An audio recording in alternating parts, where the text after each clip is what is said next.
Welcome back to The Explainer. Today, we're zeroing in on a truly fascinating gridiron collision. We're going deep into a really unique 2026 FBS versus FCS matchup between North Dakota State and Jacksonville State. Now, this isn't just your standard surface-level preview. We're taking a documentary-style dive into what is basically a massive tactical puzzle. We are completely stripping away the hype. We're looking strictly at verified historical data, scheme tendencies, and the hard numbers that actually define these two programs. The goal here? To cut right through the noise and show you exactly where this game is going to be won and lost out there on the field. Okay, let's just dive right into it. This single question is the absolute focal point of this entire matchup. Can North Dakota State force Jacksonville State to actually throw the football on schedule? The Gamecocks have this incredibly distinct, heavily verified rushing profile from their 2025 FBS campaign. And look, if NDSU cannot disrupt that baseline, Jacksonville State has repeated, proven ways to just stay ahead of the chains and totally control the clock. But if the Bison can step up and force obvious passing downs, well, the entire complexion of this fixture shifts dramatically. Here's our roadmap for this explainer.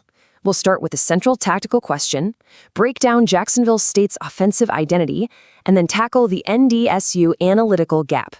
After that, we'll hit 3 key unit duels, look at in-game states and cues, and wrap it all up with our match verdict and win probabilities.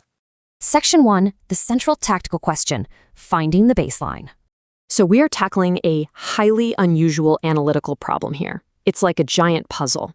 On one side, Jacksonville State brings a complete, fully verified 2025 FBS statistical baseline. We've got their expected points added, their success rates, their havoc numbers, the whole shebang. But then on the other side, North Dakota State arrives with this absolutely elite 12-1 FCS pedigree, including an undefeated conference run. The catch? They lack the equivalent advanced stat lines in our verified data. So throughout this explainer, we're leaning heavily on what we can measure for Jacksonville State while explicitly refusing to fill NDSU's data gap with invented rosters, imaginary coverage schemes, or unverified quarterback claims. We respect the hard data we have, but honestly, just as importantly, we have to respect the void where data is missing. Section 2, Jacksonville State's offensive identity, the run-heavy engine. 5.36. I want you to let that number sink in. That is Jacksonville State's yards per rush across their 14-game 2025 season. They ran the ball 647 times. That averages out to over 247 rushing yards per game. I mean, that number absolutely validates a genuinely run-led identity. Make no mistake here, they aren't just a balanced offense taking what the defense gives them. No, they dictate the terms of engagement on the ground. Their advanced metrics show they consistently generate second-level and open field yards, which means they don't just lean on you. They break right through you. And this brilliant dependence on the run is exactly why early downs are so absolutely crucial for them. The contrast here is stark. On standard downs, Jacksonville State boasts a highly efficient 48.9% success rate. But what happens if you force them into obvious passing downs? You know, those 2nd and long or 3rd and 7+ situations? That success rate literally plummets to 31%.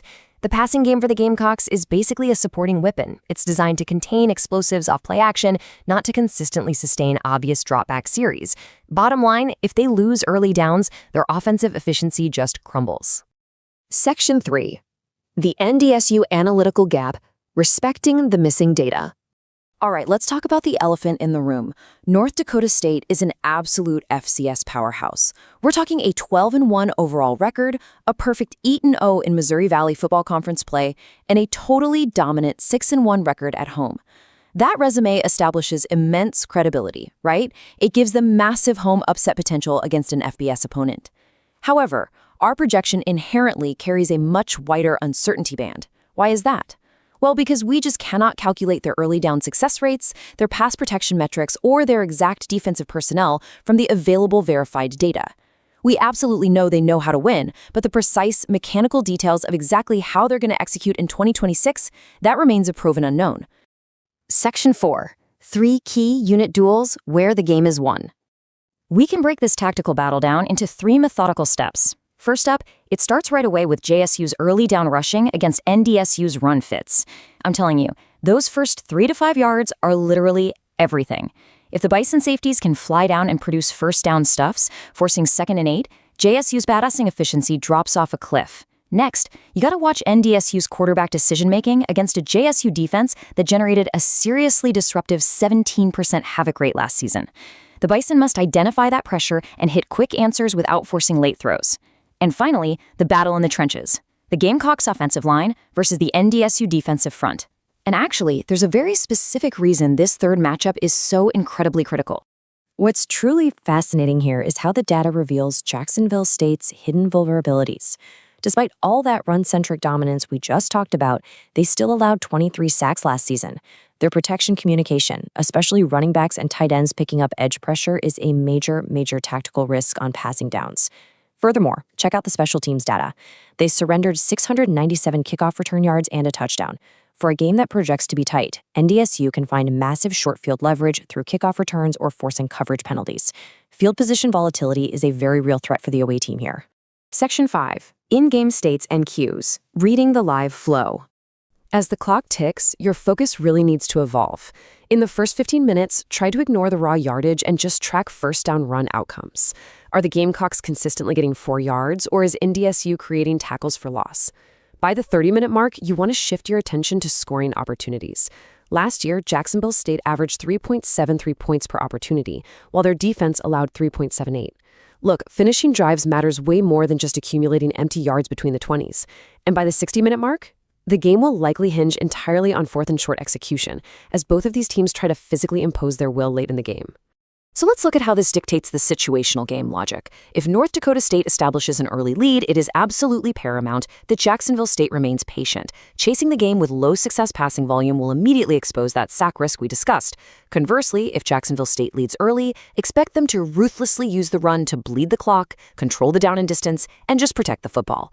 If we enter the fourth quarter in a one-score game, the team that has used early down efficiency to create manageable fourth and short decisions, they're going to have the decisive edge. Section 6. Match verdict and probabilities. So the crucial point is right here. Jacksonville State is a narrow road favorite. They're holding a 54% win probability compared to North Dakota State's 46%. This slight edge is awarded purely because of Jacksonville State's verified FBS rushing foundation and their super efficient standard down profile. However, NDSU's upset branch remains incredibly substantial. I mean, giving a 46% win probability to an FCS team, that reflects immense respect for their dominant home record and prior year win production. When we translate all of that into a modeled score estimate, we get Jacksonville State 27, North Dakota State 24. To put that into perspective, this 51-point median estimate assumes ordinary finishing and roughly 11 possessions for each side. The model deliberately restrains the margin because a run-heavy identity often suppresses total play volume, and we all know NDSU is a formidable host. A one-possession game is highly likely here, with a wider-than-normal error range simply because of that unverified 2026 personnel data. And that razor-thin margin brings us to one final, completely fascinating number: 5%. That right there is the estimated probability that these two teams are tied at the end of 4 quarters. Because NCAA rules dictate overtime and totally eliminate the possibility of a final tie, 5% of our game simulations push right past regulation. That just further emphasizes exactly how thin the margins are when efficient rushing meets an elite defensive pedigree. I want to leave you with this defining thought regarding this matchup. This is a low-confidence, high-information game. Early efficiency evidence should move the estimate more than pre-game reputation. Seriously, do not get anchored to the FBS versus FCS labels. Watch the first quarter. Pay attention to what happens on 1st and 10. The team that commands the early downs will dictate the reality of the game, completely regardless of what it says on the jerseys. Before we wrap, just a quick reminder for you. All the probabilities and expected points we discussed in this explainer are model estimates. They're rooted in 2025 baselines, pending live 2026 personnel and weather variables. We obviously trust the historical system, but the live variables always get the final say on the gridiron.